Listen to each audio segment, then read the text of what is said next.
Novel میرا سایہ۔ رات کے 11 بجے تھے۔ یونیورسٹی کی لائبریری سنسان تھی۔ ماہنور کتابیں سمیٹ رہی تھی کہ اچانک فائلز کے بیچ سے کچھ کاغذ گرے۔ اس نے اٹھائے اور اس کی سانسیں رک گئیں۔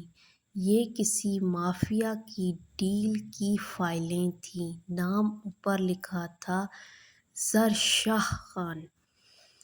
دروازہ دھڑام سے کھلا۔ سامنے 6 فٹ کا قد، سیاہ کوٹ اور آنکھوں میں آگ۔ ظہر شاہ کی نظریں فائلوں پر پڑیں اور وہ ایک قدم آگے بڑھا۔ آواز برف کی طرح ٹھنڈی تھی۔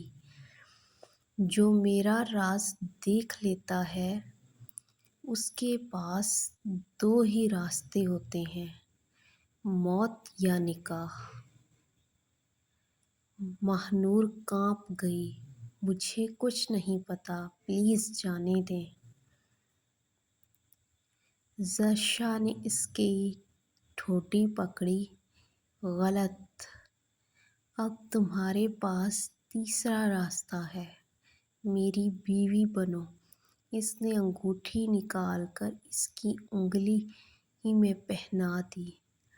مبارک ہو ماہنور، آج سے تم میری ملکیت ہو۔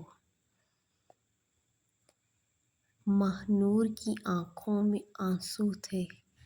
اسے نہیں پتا تھا کہ یہ نکاح اسے ظہر شاہ کے اندھیرے سے بچائے گا یا خود اس اندھیرے میں دھکیل دے گا۔